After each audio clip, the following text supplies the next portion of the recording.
Why is Yogi Adityanath's favorite cop Prashant Kumar out of full-time DGP race? And what is Arvind Kejriwal's freebies gambit in poll-bound Delhi? Hello and welcome to The Print. I am Chitwan Vinayak and you are watching Pre-Truth.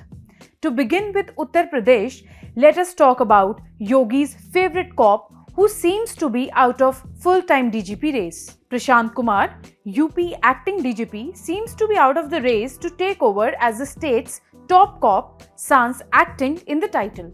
The 1990 batch IPS officer was appointed acting DGP in January this year.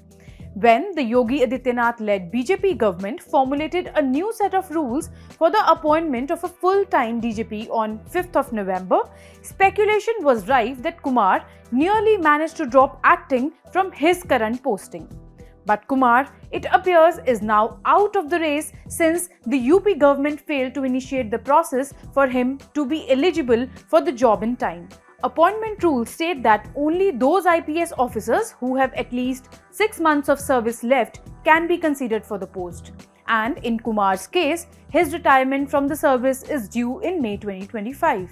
His colleagues say if the Yogi government were to appoint Kumar as full-time DGP, it would require extension of service by at least 1.5 years. For this, the state would have needed clearance from the centre, a situation the state government was trying to avoid.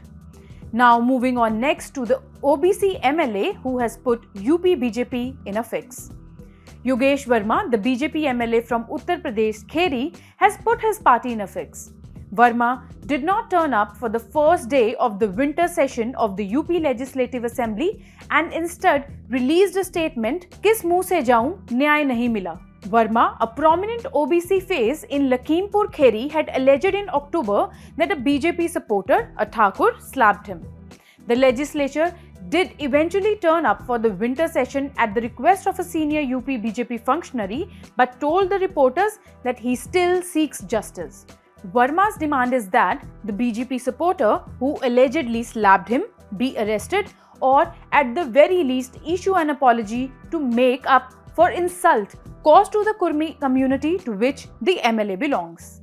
Now let us talk about Maharashtra's newly appointed CM Devendra Fadnavis. In his first meeting with the state's senior civil servants last week, Maharashtra CM Fadnavis delivered a rousing pep talk laying emphasis on digitization, ease of living by providing as many services online as possible, improving government websites and so on.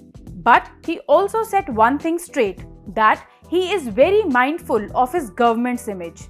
Civil servants who attended the meeting say everyone was told to keep an eye on any negative news reports about the government in the media and furnish a rejoinder in not a day but in an hour. Next, moving on to the poll-bound Delhi and Arvind Kejriwal's freebies gambit. It was in March that Aam Aadmi Party first declared its intention to launch a scheme under which women in Delhi would be eligible for monthly financial assistance. Not long after the announcement made in the Delhi government's annual budget, then CM Arvind Kejriwal was arrested by ED. However, upon his release on bail in September, Kejriwal wasted no time in working out the nuts and bolts of the ambitious scheme. With assembly elections in Delhi looming on the horizon, a team led by CM Atishi was formed to prepare a draft cabinet note. While the scheme approved by Delhi cabinet envisages a monthly payout of ₹1,000 per woman, Kejriwal, while making the announcement, has promised to enhance the sum of ₹2,100 if AAP returns to power in Delhi. Now it is learned that he did so upon learning that BJP would attempt to one-up AAP by promising to double the payout by ₹2,000 per month.